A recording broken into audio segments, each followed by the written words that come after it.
Muchas gracias por acompañarnos. Tenemos la alegría, la suerte de estar hoy día con Ana María Zurieta de Retama. Y quién mejor que ella misma para presentarse y contarnos qué es Retama. Bienvenida, Anita. Muchas gracias. Gracias a ti, Ceci. Bueno, yo, ¿qué te puedo decir?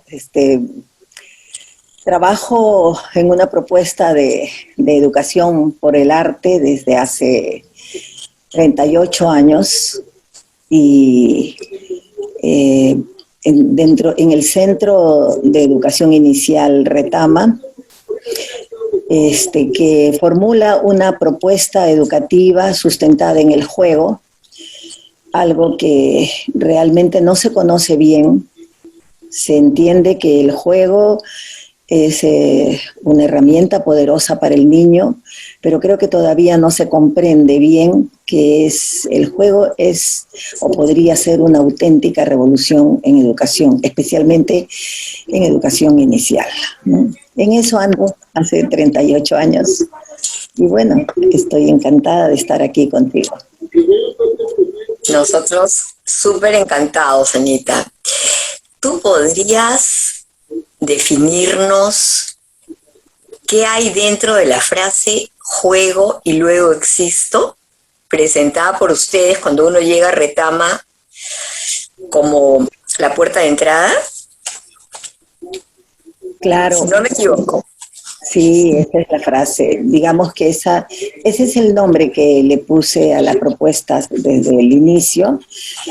En respuesta a la tesis de Descartes que decía pienso, luego existo, y que dividió la educación entre lo que es lo cognitivo, digamos, lo que es el cuerpo y lo que es el alma, y dejó afuera las emociones en la educación. Entonces, la formulación juego, luego existo intenta rescatar ese aspecto que, como dije hace un momento, es fundamental en la educación de la infancia y que incluso, no, digamos, la frase es juego, luego existo para, digamos, parafrasear un poco a Descartes en su famosísima frase, pero debería ser más bien juego, luego soy, porque la existencia no es exactamente, digamos, ¿no? La que cifra la verdadera esencia del ser. Entonces, bueno, pero allí ha permanecido durante todos estos años como el nombre que tiene la propuesta metodológica de Retama. ¿Y cómo pensaste en Retama cuando soñabas con la institución, cuando no tenías idea de si iba a cuajar, si iba a ser posible? Porque el camino no fue muy fácil, ¿no es cierto? No fue fácil, pero digamos que lo que pensé entonces corresponde, digamos, hoy suscribo totalmente todo lo que se hizo desde el principio. Hay algunas cosas que, digamos, han podido modificar, pero no son ni tan sustanciales ni demasiado las cosas que he tenido que cambiar.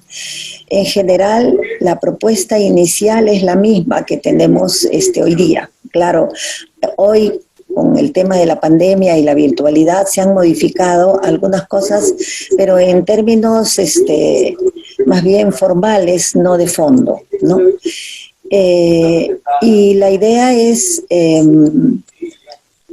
empezar reconociendo que la infancia es el momento en el cual el niño hace una chamba fundamental que consiste en estructurar su identidad a partir de una agresividad que es como una energía que fluye a borbotones, ¿no? Como una de esas, digamos, fuentes de agua que salen de una roca y que indetenibles y que necesitan un cauce para no desbordarse y desperdiciarse, ¿no? Entonces, si partimos de que se necesita en la primera infancia, una de las primeras tareas que tiene que hacer padres y maestros, pero especialmente el niño, con nuestro acompañamiento, el niño o la niña, partamos de que se necesita que el niño o la niña se dediquen a la regulación de su agresividad, digo, ¿no? Este cauce que debe adquirir a partir de ponerse los propios diques para que no se desperdicie ni se desborde todo eso.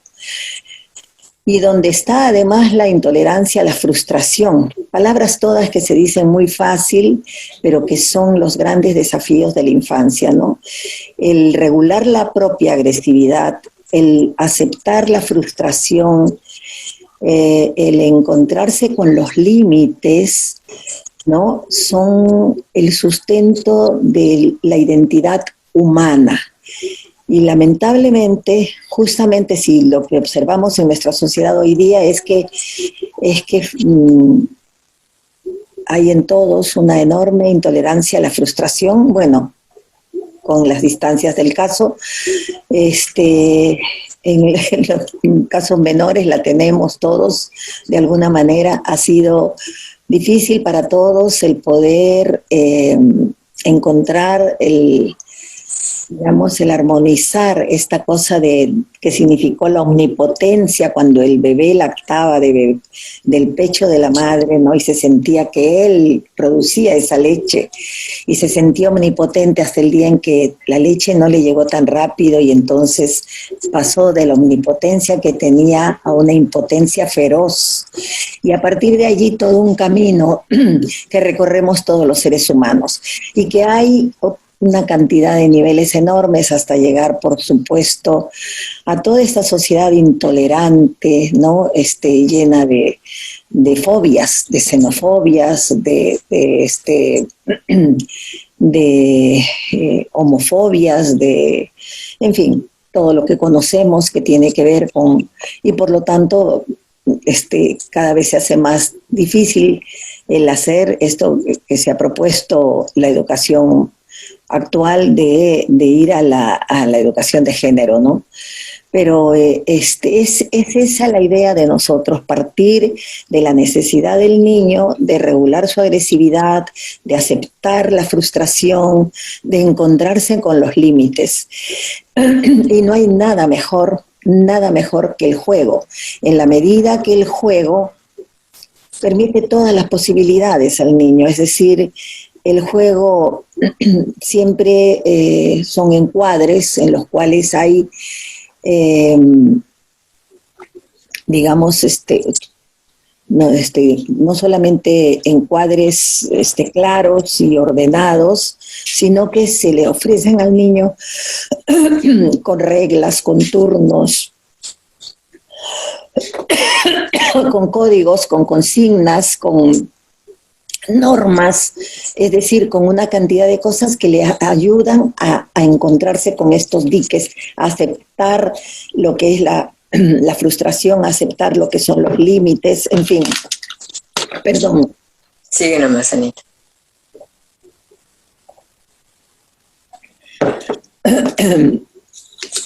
Eso, entonces nosotros encontramos que el juego, de un lado, tiene estas posibilidades de acompañar lo que significa la regulación de la agresividad, la tolerancia a la frustración y la aceptación de límites. Pero en el extremo opuesto, lo verdaderamente significativo y lo verdaderamente increíble del juego, es que en el extremo opuesto, de un lado están los límites y del otro lado es la sexualidad holística, aquella que lamentablemente también hemos perdido como norte los seres humanos, porque la sexualidad holística es aquello que tiene que ver con nuestras emociones, con nuestras sensaciones, con nuestras percepciones, con nuestras intuiciones, con las ilusiones. Octavio Paz decía que la palabra placer se ha vuelto obscena en nuestros días, ¿no? En la medida en que ya encontrar placer pareciera que solamente está orientado hacia la sexualidad genital, que es la única que se ha apoderado de esta sexualidad holística que desde la infancia puede y debe acompañarnos a todos para ser más felices, tener más ilusiones, tener la capacidad para disfrutar la vida en todas sus instancias y a cada momento con mayor plenitud, con mayor armonía. Pero yo diría, digamos, siguiendo a Octavio Paz, que no solamente la palabra placer se ha vuelto obscena en nuestros días, también la palabra pasión, la palabra, muchas, ahorita no las recuerdo todas, pero muchas de las palabras que pueden acompañar una educación con todas las emociones a flor de piel, con toda la pasión, con toda la voluntad para ejercitarse en lo que se desea, en fin, está ausente. Los espacios cognitivos son, digamos, disciplinas fundamentales. Dios me libre de negarlas. Pero vamos a...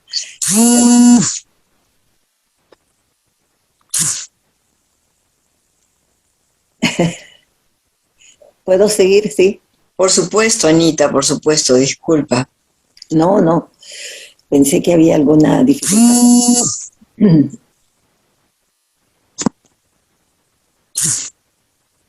Bueno, eso. Entonces, el juego está entre esos dos polos extraordinarios. De un lado, acompaña al niño a colocarse límites él mismo y acompaña a sus padres y a los educadores a poder usar el juego en este sentido para poner esos diques que permitan la contención y que, digamos, este torrente fluya armoniosamente. Y por otro lado está esta sexualidad holística desperdiciada también que podría otorgarle al niño muchísimo placer, muchísima ilusión, muchísimos... y a partir de esto se pueden producir grandes descubrimientos, porque el juego es acción, es vínculos, es estímulos, no el aire, sobre todo son vínculos estimulantes que facilitan su camino. Entonces, es todo esto, la suma de todas estas cosas que fuimos encontrando en el camino y que nos llevaron a crear una propuesta en la cual así testarudamente persistimos hasta el día de hoy, 38 años después, y lo suscribo totalmente hasta el día de hoy y seguiría trabajando si se pudiera. Bueno, la pandemia nos ha detenido un poco, ¿no? Felizmente, siguen trabajando, Anita. ¿Y cómo llegaste tú al juego? ¿Cómo llegaste a la convicción de que iba a ser una experiencia tan significativa para tu trabajo, que iba a ser tan fundamental en tu propuesta? ¿Cómo llegas tú al juego? Bueno, mira, yo llego al juego porque de niña tuve la suerte de nutrirme mucho con poesía. Por alguna razón, bueno, siempre me interesó, pero de niña no lo sabía que era arte dramático, pero creo que tenía mucho dramatismo que mi papá percibió y me comenzó a comprar libros de poesía.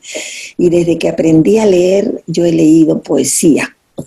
Me compraba unos grandes tomos de poesía que traía poemas de Góngora y Argote, de Lope de Vega, de poetas modernos también, de Neruda, de Vallejo, en fin, de Rubén Darío. Y yo, la verdad es que algunos no los entendía del todo, ¿no? Pero leía las poesías con un fervor y eso, claro, me permitió encontrarme con el juego de la palabra. Eso por un lado. En el colegio también, no sé, me pusieron a recitar poesías desde que desde que tenía 7 años y he recitado en mi colegio desde que estaba en primero de primaria hasta quinto de media, en todas las ocasiones, digamos, solemnes del colegio, los días del colegio, el Día de la Madre, qué sé yo, en esos acontecimientos escolares, siempre había una poesía y me la pedían a mí, así que recité toda mi vida. Cuando llegué a la universidad, lo primero que hice fue inscribirme, bueno, primero me había inscrito en la Escuela de Periodismo y después me enteré enseguida que había una escuela de teatro y me inscribí en la escuela de teatro que dirigía Ricardo Blume. Entonces ya este juego dramático cobró cada vez más importancia, más significación en mi vida y a través de eso, en determinado momento, después vinieron mis hijos, ellos también fueron, digamos, pioneros de eso que empezó en el año 84. Trabajé también en el Teatro Nacional Popular, creando el espacio para niños del TNP de esa época. Íbamos a sectores populares llevando títeres, historias, instrumentos musicales, láminas para, papeles para que coloreen, en fin. Y cuando en determinado momento me planteé que quería hacer educación por el arte. Vino como desde niña algo que traía y que en el momento preciso se consolidó, ¿no? Y mi esposo tenía un terreno que era de su familia y un buen día me dijo muy generosamente: si quieres hacer un taller, voy a hablar con mis hermanas y bueno, puedes hacerlo. Y está ahí ese local donde hice Retama todos estos 38 años, ¿no? Así que así surgió el tema del juego. Por otro lado, hubo una serie de cosas que me movilizaron todo el tiempo. Recuerdo que me impresionó mucho un tremendo letrero que había en la avenida La Marina, que decía: con la salud no se juega, ¿no? Y a mí esa frase me pareció inobjetable, ¿no? Por supuesto, y hoy en día con mayor razón todos podríamos suscribir esa frase. Pero la verdad es que yo me quedé pensando y dije, sí, la salud es importante, pero ¿por qué desvalorizar al juego? Porque la frase escondía, encerraba una desacreditación de la lúdica, ¿no? Así como eso, comencé a percatarme de que en la vida diaria había infinidad de frases del mismo tipo en nuestra cultura, ¿no? No juegues conmigo, con el matrimonio no se juega, y todo lo que se considere realmente respetable, como el dinero, el matrimonio, el trabajo, qué sé yo, con eso no se juega. Entonces, ¿cuándo se juega? Y entonces fueron a partir de allí, digamos, mis primeras elaboraciones sobre esto, y me percaté también en los colegios, el juego se hacía en los recreos, pero no era una cosa que se promoviera desde los educadores, desde la propuesta de la escuela, sino que, bueno, el niño juega naturalmente y jugaba en los recreos, pero había un tiempo y un espacio para jugar. Y luego a las cosas importantes como los estudios, en silencio, ¿no? Inmóviles en las carpetas. Digamos, se inmoviliza al niño, se le condena al silencio, ¿no? A una serie de cosas, a la autoridad, al memorismo, pero el juego no está reconocido ni valorizado. Entonces, todas estas reflexiones comenzaron digamos, a penetrar con fuerza dentro de mí, a resonarme fuertemente, También leí un libro importante en esa época que se llama El fracaso de la escuela, de John Holt, un educador norteamericano, que dice que los niños tienen una enorme necesidad de ser aupados, abrazados, mirados, montados a horcajadas, vivir sus emociones y su corporalidad. Entonces, en fin, toda una serie de cosas que además buscaba estas lecturas porque ya era mamá en esa época y me interesaba el tema muchísimo.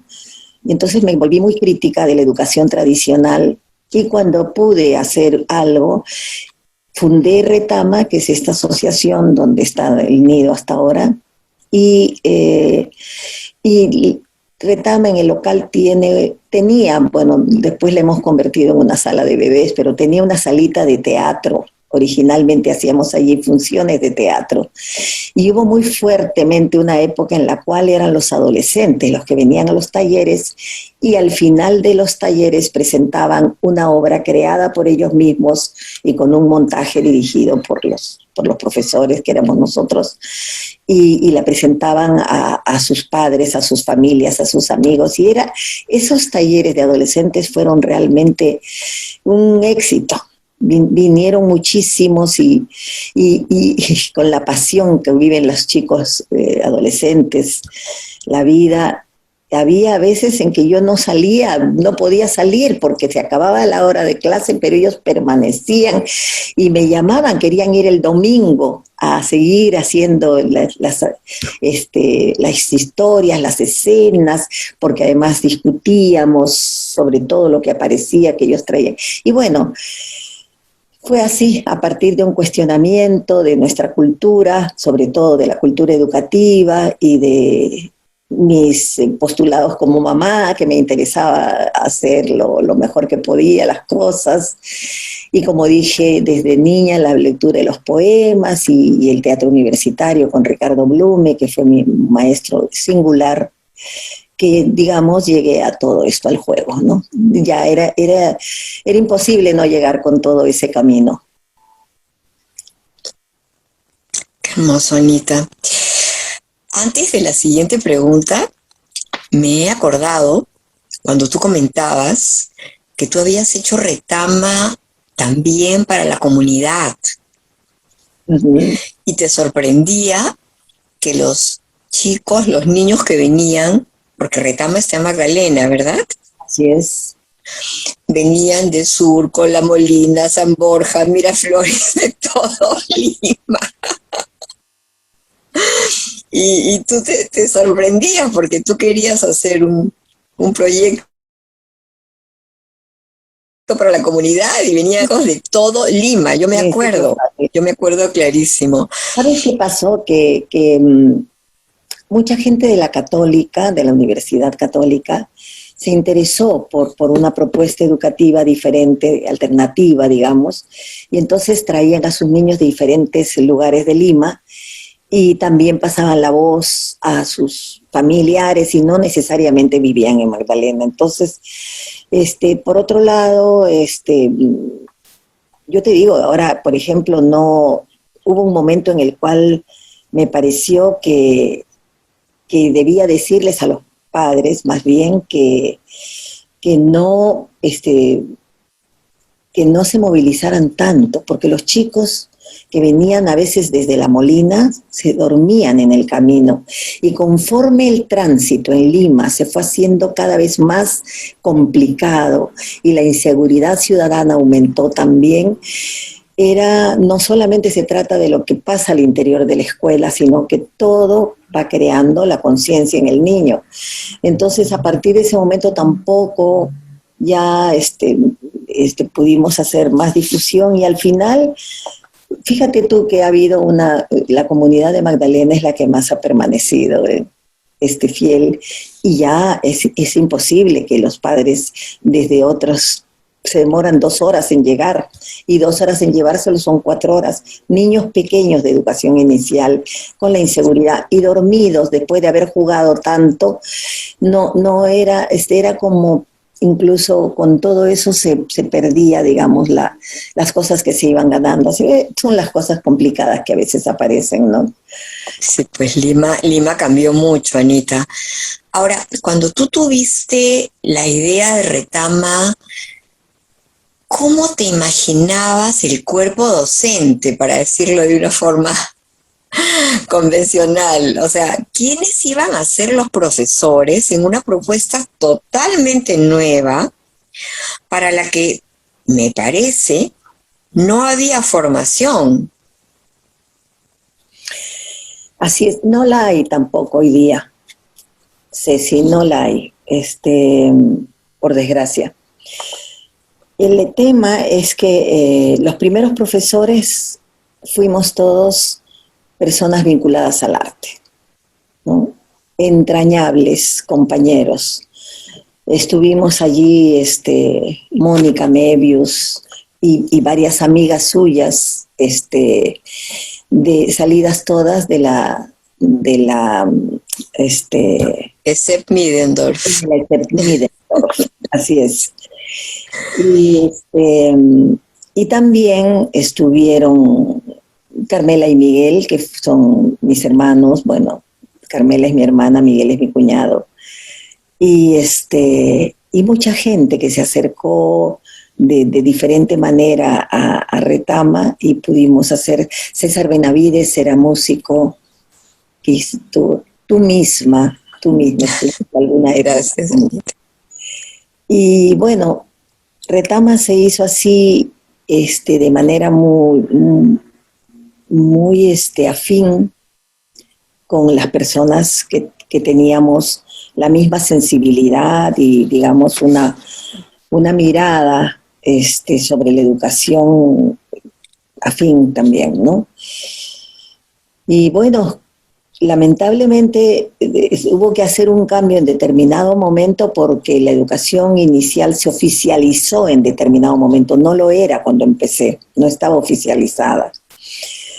Y al oficializarse se necesitaba trabajar con maestras de educación inicial. Entonces, y se necesitaba, digamos, que los niños tuvieran su código modular y, en fin, una serie de cosas que eran oficiales para el Ministerio de Educación. Entonces, ya perdí la libertad para hacerlo como habíamos hecho al principio, y tuvimos que organizarnos de otra manera, ¿no? Y yo misma procedí a capacitar a mis maestras. Y de hecho, por ejemplo, siempre y hasta el 2019, que ha sido el último año presencial, cada aula tenía 2 maestras. Bueno, las de los niños mayores, los niños de 2 años tenían 3 maestras, y hubo una época en que teníamos de 1 año también y tenían 4 maestras. Pero una era la maestra que ya estaba capacitada en la propuesta, que sentíamos que estaba bien y que ya podía manejarse mejor con una serie de posturas y de principios claros, y las otras 3 eran maestras que entraban para ser como asistentes de ella, ¿no? Entonces, en los niños mayores, como digo, eran una que era la maestra titular y otra que era la maestra asistente, y con los más chiquitos habían una la titular y varias las asistentes. Y así se ha trabajado siempre, porque con el juego es muy complicado el que puedas trabajar con una sola maestra. De hecho, para jugar, digamos que se necesita que si uno está atendiendo, por ejemplo, el juego del lobo que estás haciendo, que es uno de los juegos más perfectos que existe en realidad, ella puede estar jugando con los niños y no puede abandonar el juego si hay alguno que se está llorando por algo, porque le duele algo, porque quiere ir al baño, tiene que correr. Entonces teníamos que trabajar necesariamente con 2 maestros. Y es más, incluso para los propios juegos, porque cuando se está jugando a juegos donde hay persecuciones, atrapamientos, son juegos muy fuertes que además tienen que empezarse cuando el niño tiene la madurez para hacerlo. a los 2 años a veces no admite una persecución, es terrible. Y si tú te pones a pensar como adulta, que te persiga alguien es una cosa casi terrorífica, ¿no? Sí. Es muy fuerte emocionalmente. Entonces, está dentro de todos, creo, instalado en el inconsciente el tema de la muerte, ¿no? De que puede ser absorbida, ¿no? Y desaparecer, en fin. Entonces, el juego hay que saber manejarlo para poder no cometer errores en términos. No es que sea quiero asustar a las maestras. Es solo cuestión de un poquito de ciencia. No es nada del otro mundo, pero sí hay que saber. Por ejemplo, te decía, el juego del lobo que estás haciendo. La maestra puede proponer el juego y automáticamente puede aparecer, generalmente aparece un niño o niña que le dice, yo soy tu hijito. Y eso es una manera de evadir las persecuciones y los atrapamientos, ¿no? Siendo la hijita del lobo, te pones a salvo, pero es de alguna manera una identificación con el agresor. Entonces, tú se lo puedes permitir al principio, pero tienes que estar muy atento. Tienes todo un año para que el niño haga todo un proceso de evolución que le permita la madurez para poder desarrollar su capacidad de resistir, salir de la casita, ser perseguido y después no aterrorizarse tanto, sino ser capaz incluso de convocar a sus hermanitos, que vayan entre todos juntos a enfrentarse al lobo y finalmente sí enfrentarlo. Eso es el momento supremo donde el niño adquiere la madurez, pero también ser capaces de asumir en algún momento el rol del lobo. En fin, son una cantidad de procesos de la mayor importancia emocional que favorecen, digamos, lo más increíble de todo esto, Ceci, es que todas estas cosas son invisibles.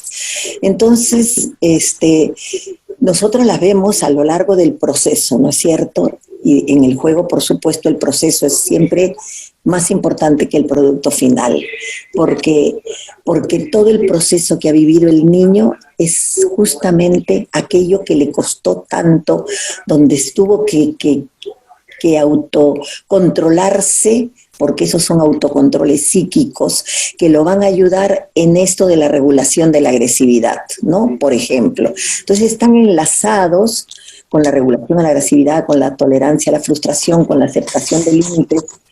Y bueno, y también del otro lado decía con la sexualidad holística, ¿no? O sea que el juego es una verdadera revolución. Es un tesoro también, ¿no? Sí. Es un tesoro. Y Anita, nosotros felizmente en el país hemos superado esa dramática etapa de los exámenes de ingreso, ¿no es cierto? Yo he trabajado 16 años en un colegio en el cual una de las áreas de evaluación estaba al costado de la sala de música donde yo dictaba. Entonces yo veía los exámenes, yo veía cómo se ponían los niños. Era una cosa espantosa y felizmente eso ya no existe. Sin embargo, duró mucho tiempo y a los pobres niños en la etapa inicial, que era lo que brindaba Retama, también junto con los talleres, ¿no es cierto? Se les entrenaba con círculos, cuadrados, líneas, letras, clases en las que inclusive había geografía. Era un desastre la educación inicial enfocada en que el niño esté preparado para pasar un examen. O sea, yo lo he visto, no es una opinión, no, yo lo he visto, yo lo he presenciado, ¿no? Entonces, ustedes felizmente se iban absolutamente por otra ruta. Ustedes no hacían que los niños hagan los cuadraditos, los círculos, los palitos, los conceptos, matemáticas, letras. Sin embargo, todos los niños, creo que en un 90 y tantos por ciento ingresaban. Yo me quedaba tan sorprendida. Bueno, no era una verdadera sorpresa, porque yo sabía el nivel de trabajo de ustedes, ¿no? Pero me interesa mucho que compartas con nosotros la otra ruta por la cual, en otro camino, en otro estilo, en otro enfoque, podían superar la preparación, entre comillas, formación convencional, típica, en la que, pobrecitos, por supuesto, muchos niños no ingresaban, ¿no? Y tampoco había tantas vacantes para tantos niños, ¿no? ¿Cómo preparaban ustedes? Sin que esa fuera, yo sé, su misión más importante, ¿no? Mira, justamente nos apartamos por principio de lo que ha sido todos estos aprestamientos en lectoescritura y operaciones lógico-matemáticas. Para empezar, hasta el propio Einstein dijo alguna vez que la lógica te lleva de la A a la B, pero la imaginación te lleva a todas partes, ¿no? Entonces, partiendo, y hay otras frases más de Einstein realmente que no han sido consideradas, porque qué curioso por la educación, ¿no? Einstein también ha dicho, si quieres que tus hijos sean inteligentes, cuéntales cuentos. Y si quieres que sean más inteligentes, cuéntales más cuentos. Entonces, tenemos cosas de realmente un científico como él, que más claro es el agua, ¿no? Pero digamos que nosotros nos apartamos por principio de todas estas posturas porque entendíamos que no, el propio Piaget, que hizo toda su teoría de desarrollo cognitivo, dijo claramente en algún momento en uno de sus libros que el afecto es el motor o el freno de la inteligencia, el afecto, ¿no? Entonces, te voy a explicar, por ejemplo, cuando el niño juega una ronda, ¿no?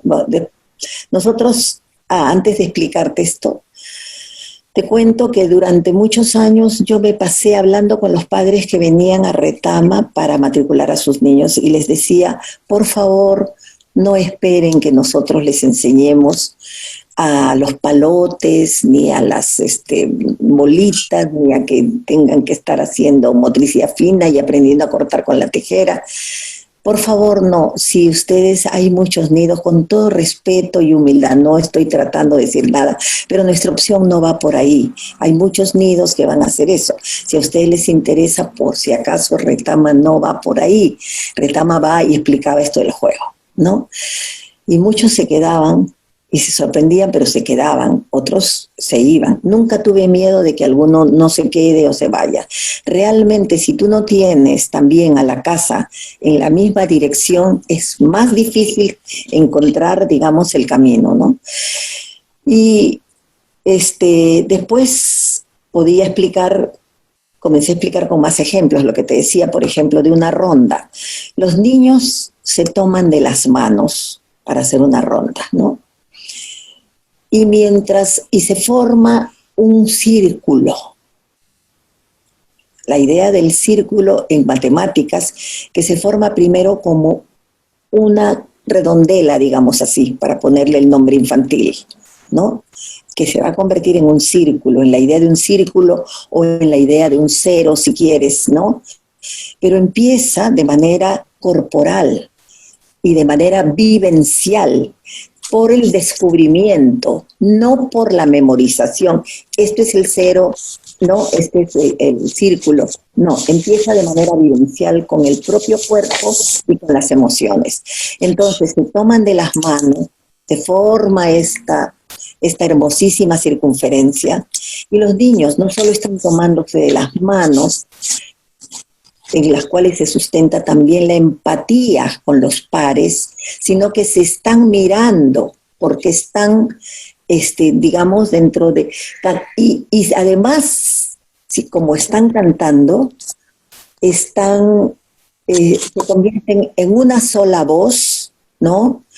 Y en un solo cuerpo. ¿Y cómo se inician las matemáticas? Sino como las partes de un todo, ¿no? Ellos son cada uno una parte de un todo feliz, que canta, que se toma de las manos y que se mira y que se ama. Entonces, si Piaget dijo que el afecto es el motor o el freno de la inteligencia, ¿por qué nos hacemos tantas complicaciones para motivar a los niños a que aprendan por la vivencia? Ese es un ejemplo. Por ejemplo, te cuento que para nosotros la comprensión lectora no empieza más bien podríamos decir que termina con las letras del alfabeto, pero en realidad la comprensión lectora se origina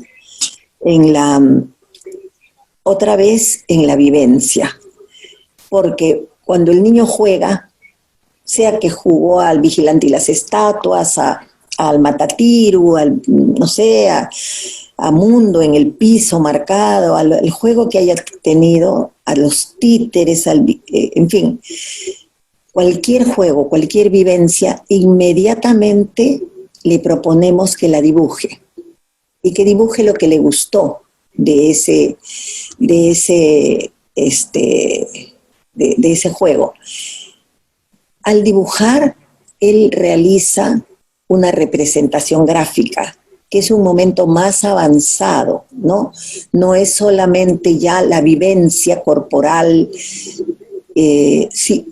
psicológica, sino es un momento de representación gráfica que es ya el hablar de algo que ocurrió antes, ¿no es cierto? Una representación de aquello que ocurrió. Lo dibuja, porque además generalmente en la educación se le pide a los niños que dibujen desde el aire, ¿no? O sea, se le pone el dibujo y que dibuje. Quizá por eso somos millones los seres humanos que solo hacemos esos paisajes desabridos, ¿no? De una casita y un arbolito al lado y nadie se le ocurre nada más, ¿no? Pero en realidad la idea es que el niño pueda reproducir sus vivencias y si ya allí está haciendo una primera, digamos, representación, una primera escritura de aquello que vivió. Al dibujar hace una primera escritura. Pero si además, después de haber dibujado, se la cuenta a su maestra que hizo acá, yo estaba acá y mi amigo me tiró la pelota y después yo, en fin, lo que haya pasado, está haciendo una lectura de su propia escritura, vivencial todo. Vivencialmente primero la vivencia, luego la representación gráfica y luego la verbalización. Y todo eso va a la conciencia, porque de la verbalización a la conciencia de lo que ocurrió hay un pasito. Eso es comprensión lectora. Entonces no hay necesidad, es una pena que tengamos en nuestro país el porcentaje gravísimo de niños que no comprenden lo que leen, ¿no?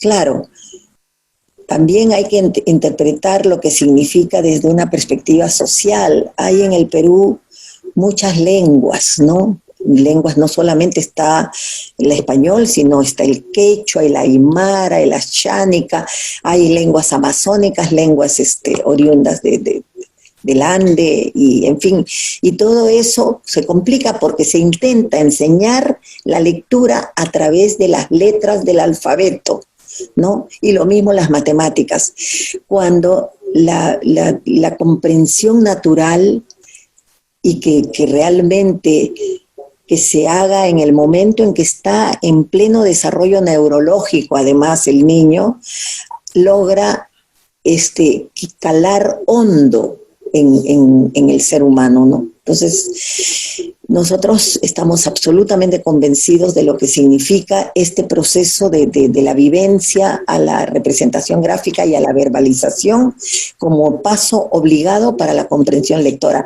Él entiende sus propios significados, los dice en voz alta, los entiende por eso, y eso es la primera comprensión lectora. Luego, leer o escribir por las letras del alfabeto va a ser facilísimo, ¿no?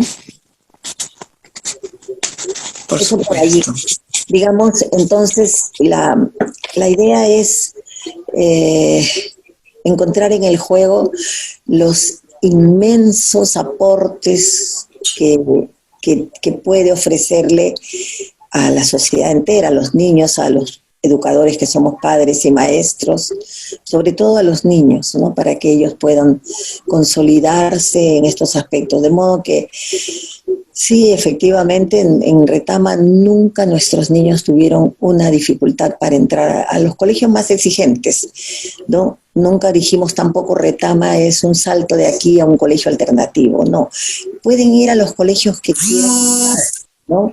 Puede ser alternativo, puede ser un colegio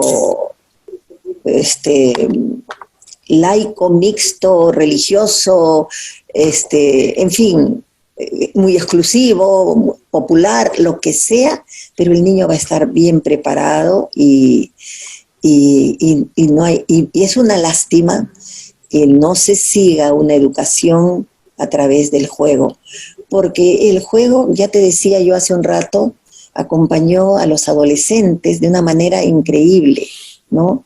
Y entonces tenemos en el juego la posibilidad de llegar hasta la adolescencia, ¿no? Bueno, hasta más adultos, pero hablando de la escolaridad, hasta despedirse de su colegio, creando escenas que se sustenten en su vida, todo lo que sufrieron, todo les causó dolor, todo lo que aprendieron, sus mejores maestros, sus mejores lecciones, sus compañeros, sus amores, todo. Eso debería ser el fin de fiesta de una promoción, poner una obra de teatro creada por ellos mismos a toda la comunidad educativa, ¿no? Entonces, no es que esto es solo para los chiquitos.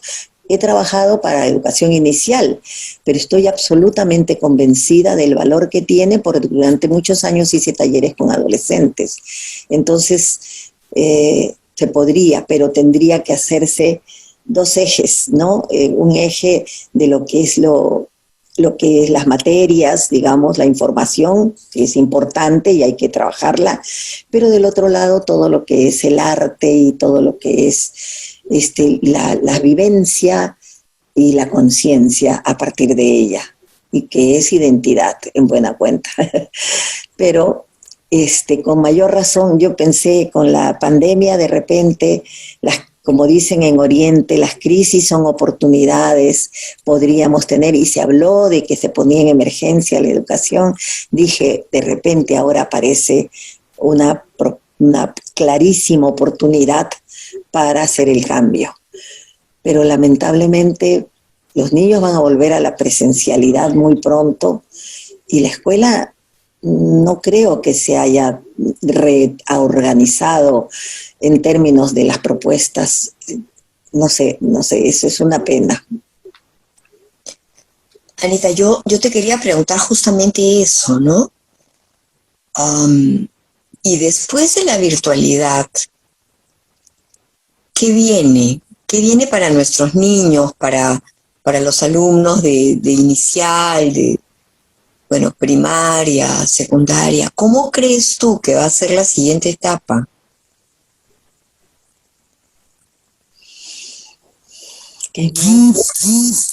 Pero en realidad no creo que sea muy provisora, ¿no? Creo que se van a agudizar algunas cosas que no estaban bien, y el espacio para el cambio se va a hacer más complicado. Se está regresando a la presencialidad, hay un clamor que pide la presencialidad. Bueno, es verdad que los niños necesitan socializar, pero estaba viendo el otro día un video de Francesco Tonucci, el educador italiano que hizo La ciudad de los niños. Y Tonucci dice que se ha consultado a todo el mundo acerca, digamos, de en qué consisten las verdaderas reacciones sobre el tiempo de la pandemia, pero no se ha consultado a la infancia, y que la Declaración Universal de los Derechos de los Niños dice que ellos pueden opinar acerca de todo aquello que les afecte. Entonces él hizo una encuesta en Italia entre los chicos italianos, ¿no? No sé, porque el video no menciona a qué edades se dirigió. Puede ser que lo haya hecho a partir de los 7 años o más adelante. No creo que haya, digamos, hecho una encuesta de esta naturaleza con los niños más pequeños, pero igual, lo que le dijeron allá fueron 2 cosas. Uno, que extrañaban la escuela, y él se reía porque decía, cuando yo saqué que los niños extrañaban a sus amigos, todo el mundo creía, los niños extrañan a la escuela, pero no habían dicho la escuela, a sus amigos, que es muy diferente. No extrañaban la escuela, extrañaban a sus amigos, dijo, y esa salvedad hay que hacerla, insistió en eso. Y luego que les había gustado tener más tiempo en su casa con sus padres. O sea que aquello que se dice de que los niños están desesperados, estresados en la casa, es relativo, hay que mirarlo bien, ¿no? Si los padres han estado realmente muy estresados, es probable que los niños se puedan haber contagiado. Pero aún así los han tenido en su casa cuando están acostumbrados a verlos entrar y salir corriendo todo el tiempo, ¿no? Llegar tarde cuando a veces ya están dormidos ellos, y salir temprano por las mañanas en medio de grandes presiones para que salgan al colegio y qué sé yo.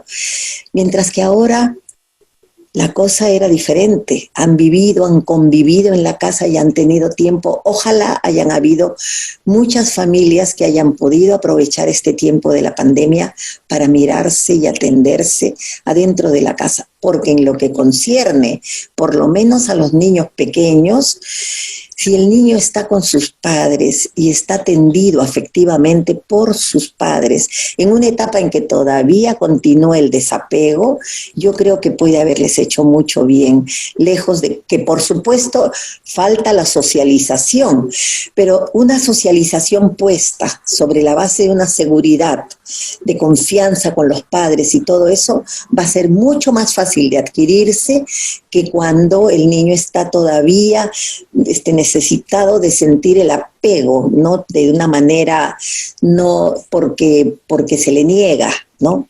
Entonces habría que todavía, va a hacer falta estudiar qué significó todo este tiempo para poder encontrarnos con los significados reales de todo esto, pero yo te digo que si bien la socialización es algo muy importante y es presencial en el caso de todos necesitamos, los demás, depende cómo se haya llevado este tiempo, ¿no? Y bueno, ya el regreso a las clases me temo que es más de lo mismo.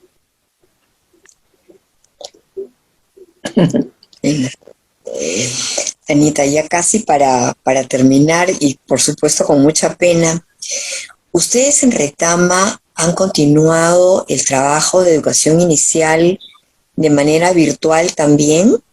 Sí, hemos tenido 2 años de virtualidad exclusiva. O sea, este año se declaró virtual y dijimos que no iríamos ni a la semipresencialidad. Así que hemos estado virtuales los 2 años.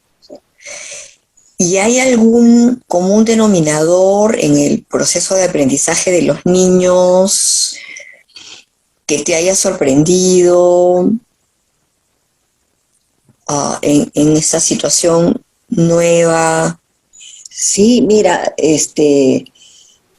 cuando hemos empezado, yo decía, la pantalla era como una interferencia, me parecía al principio, ¿no? Y era difícil para las maestras, difícil para los niños, difícil para los padres que acompañaban, para todos. Y pero nuestra evaluación a través de la evolución que hicieron los niños dio cuenta de que, digamos, la forma como nosotros optamos por la pantalla, primero con los tiempos que no excedieran para no sobrecargar a los niños de, digamos, ¿no? de pantalla, pero además con una idea diferente de usar la pantalla. Por ejemplo, hay un actor que es Juan Carlos Pastor, hijo de Carmela y Miguel, que cuenta los cuentos todos los lunes y ha contado desde el primer y sigue contando todos los lunes, cuenta un cuento, ¿no? Y los guiones los hago yo. Y la forma como él cuenta el cuento va hacia usar primeros planos de sus ojos, de una mano, de sus pies, de una expresión hasta la espalda. Hemos usado para hablar del cuerpo y de una serie de cosas, ¿no? Entonces ha hecho juegos y ha hecho cuentos. Y esto ha convocado a los niños a buscar esa mirada, claro, de todas maneras tamizada por la pantalla, pero de todas maneras se han encontrado con un ser humano que hablaba, que les hablaba. Pregúntenle a su maestra, vamos a hacer esto. ¿Ustedes se imaginan lo que le estaba pasando a este niño? Y desde el principio, o sea, una conversación que no se terminaba allí, sino que se continuaba luego con las maestras de todo esto. No era una simple historia distanciada, sino muy en primeros planos, muy buscando la humanización de la expresión facial y corporal de los maestros, especialmente de este contador de cuentos, ¿no? Así que hemos encontrado que los niños, los grupos son pequeños, de 5 niños por grupo, para no tener una pantalla llena de... Entonces se logran conocer, se logran comunicar cosas, se pasan la voz, mira lo que tengo, enséñame eso, ¿no? Y juegan juntos, tienen su acompañante y juegan juntos y regresan a mirar lo que ha hecho el otro. Y ha habido una interacción, han evolucionado en eso, en verbalización, en interacción, en la capacidad para tomar acuerdos, que es algo en lo que prestamos mucha atención nosotros. Los acuerdos es primero una explicación acerca de por qué razón se hace tal cosa, y luego, bueno, ¿y ustedes están de acuerdo? Lo hacemos así, está bien, y si opinan que no, lo revisamos con ellos directamente. Entonces, capacidad para tomar acuerdos, para vincularse con la maestra y con los amigos, han evolucionado a pesar de la pantalla. Todas nuestras preocupaciones se fueron difuminando, y en ese sentido se puede, en la virtualidad hay cosas que se pueden hacer, no diré con ventaja, pero que hay que aprovecharla, también la tecnología de punta, ¿no? Y contar cuentos puede ser sumamente interesante, ya te digo. En presencia, el mismo Juan Carlos contaba los cuentos en el patio, en Retama, pero nunca el niño tenía la oportunidad de verle los ojos haciendo así, o los puños, eso lo veía, pero de lejos, como articulado dentro de toda, digamos, su presencia, la presencia de él. Pero acá elegíamos aquella parte que es significativa en el momento que está diciendo tal o cual cosa. O sea que ha tenido un impacto muy interesante eso. Y bueno, podríamos continuar con eso. No sé si la virtualidad se permitirá, ya depende del gobierno, todavía no se ha pronunciado exactamente, se va a la presencialidad, sabemos, pero quién sabe si de la virtualidad se pueda rescatar algunas cosas que son valiosas, me parece, muy valiosas. Qué bueno, Anita. Penúltima pregunta, qué pena. La participación de los padres, la presencia de los padres, ¿cuál es tu lectura? ¿Te ha sorprendido? ¿Te ha gustado? ¿Te ha decepcionado? ¿Cómo ha sido el rol de los padres en esta experiencia virtual? Fíjate que los he conocido más que nunca, porque pusimos los días jueves para tener reuniones. Desde la primera semana, todos los jueves me reúno, y 2 reuniones, una con los padres de los niños más pequeños y otra reunión con los padres de los mayorcitos. Todos los jueves me reúno con ellos, y entonces 1 hora con cada grupo, y siempre hablamos de las cosas que a todos nos atañen, las cosas. A veces he pasado PowerPoint y he explicado la propuesta con mucha más ventaja. Les he propuesto que aprovechen el tiempo para tal o cual cosa. Hemos hablado de todas las posturas que tenemos, el valor de la anticipación. Cuando un niño está jugando hay que decir, faltan 15 minutos, faltan 5, faltan 3, falta 1 minuto, y se venció el tiempo, justamente para respetarlo, que no haya ya se acabó a la mesa, no, con calma, y el niño va tomando conciencia del tiempo, y cuando se le va anticipando, o sea, todas estas posturas que tenemos sobre los acuerdos, sobre las posturas, sobre lo que vale y lo que no vale, que no necesariamente son que valen las órdenes de nosotros, sino las de ellos también. Todas, muchísimas cosas que tienen que la propuesta de nosotros, las hemos trabajado, y ha sido muy interesante ver que digamos, ha habido un interés enorme por saber, por entender, y yo creo que hemos podido pasar de mejor manera las cosas que les son útiles para seguir las mismas posturas en la casa, ¿no? Así que creo que ha sido, en ese sentido hemos ganado muchísimo. En presencial, cuando pedíamos reuniones de padres, venían 1, venían 10, pero no teníamos una asistencia como la que me he sorprendido. Tenemos todos los jueves, entran todos, y bueno, no todos, siempre hay alguien que por diferentes razones puede faltar, pero una gruesa mayoría participan activamente de las conversaciones, se proponen cosas. Ha sido una dialéctica muy interesante la que hemos tenido. Qué lindo, Anita, es absolutamente positiva tu evaluación, me encanta.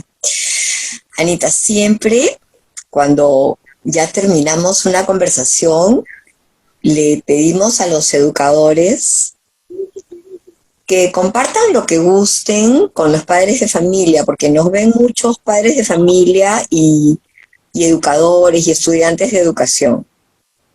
Solamente que a ti, si estás de acuerdo, me gustaría pedirte 2 cosas. Si tú quieres, tomas una, pero a mí me gustaría pedirte 2 cosas, y por supuesto se hacen la libertad de optar por lo que tú prefieras. Si quieres comentar algo para los papis, para las personas vinculadas a la educación, y si nos quieres recitar algo. Oh. Tú escoges, Anita, tú escoges.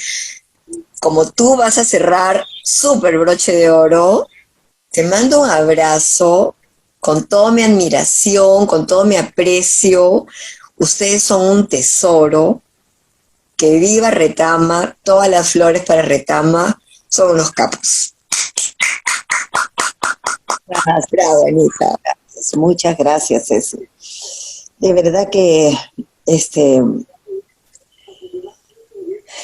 te agradezco mucho esta oportunidad de conversar sobre la educación y sobre lo que significa. Me he pasado la vida intentando una propuesta sustentada en el arte, y bueno, va a pasar un poco de tiempo, creo, hasta que se logre, ¿no? Pero bueno, hay que también ser optimistas, quizás no pase tanto tiempo, veremos. Quizás no lo vean, pero ojalá que se logre, no lo vean mis ojos. Por lo demás, me decías el poema y algo que quisiera decirles a los padres. Si tú quieres solamente, por supuesto. No, bueno, hay tanto que decir. Yo les recomendaría, digamos, a mis padres del nido, les digo esto. Sé que las condiciones económicas tienen que ver, lamentablemente, pero les recomiendo una cosa. La educación de un niño o de un hijo, de una hija, no debe detenerse en el colegio.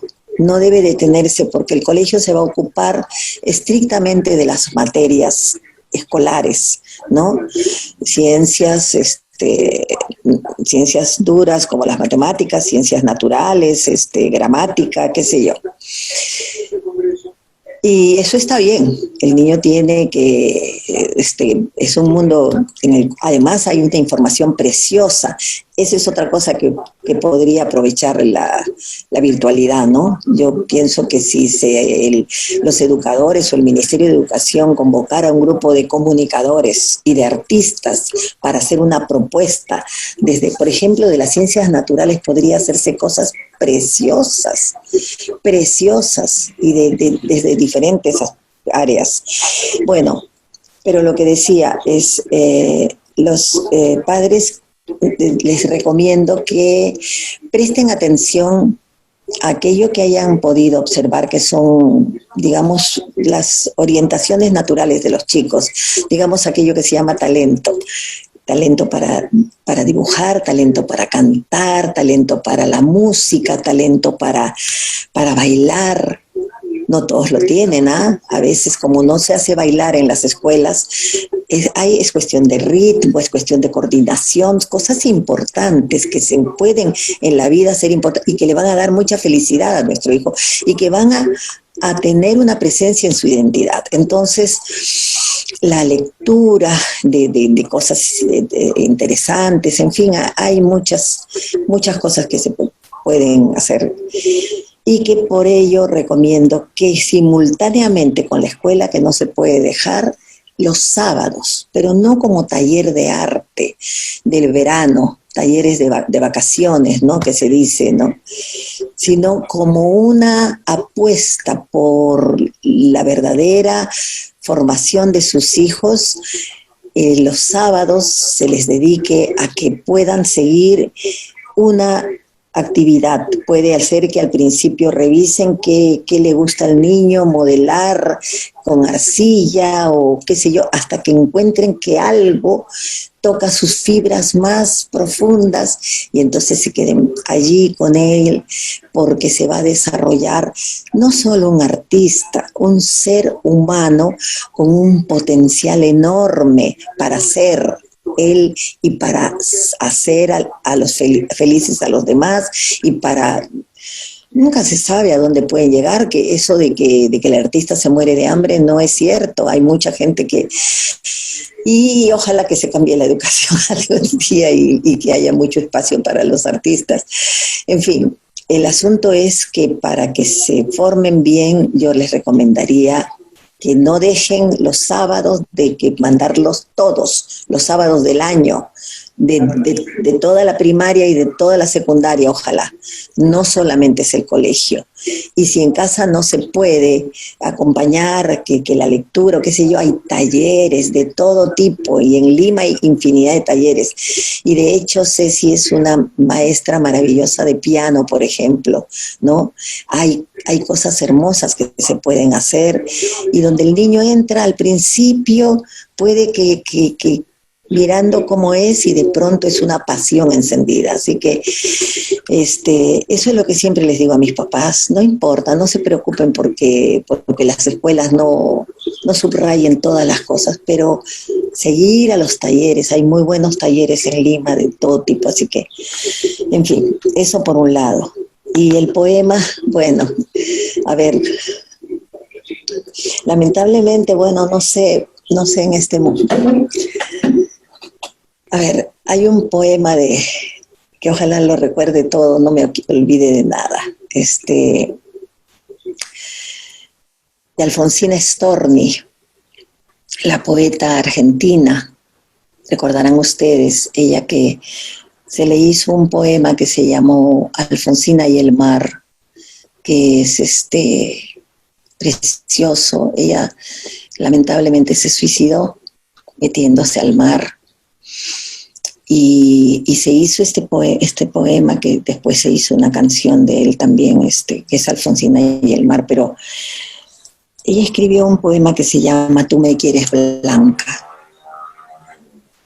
y es el que ahorita me acabo de acordar, no sé por qué, lo voy a decir.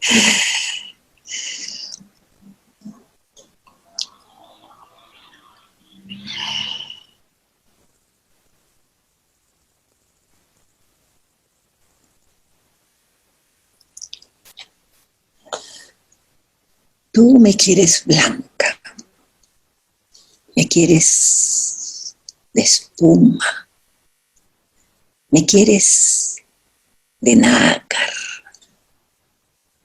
corola cerrada, ni un rayo de luna filtrado me halla, ni una margarita se diga mi hermana. Tú que hubiste todas las copas a mano, de frutas y mieles los labios me pretendes blanca. Dios te lo perdone, me pretendes alba, me pretendes casta. Tú que en el banquete cubierto de pámpanos dejaste las carnes festejando a Baco. Tú que en los jardines negros del engaño, vestido de rojo, corriste al estrago.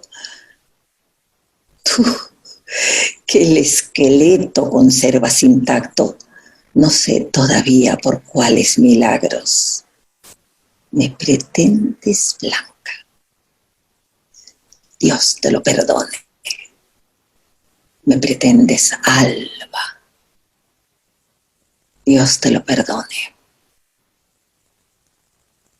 Huye hacia los montes. Vete a la montaña. Renueva tejidos con salitre y agua. Bebe de las rocas. Duerme sobre escarcha. Habla con los pájaros y lévate al alba.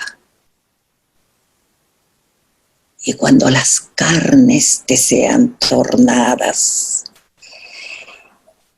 y cuando hayas puesto en ellas el alma que por las alcobas te quedó enredada, entonces, bueno, preténdeme blanca.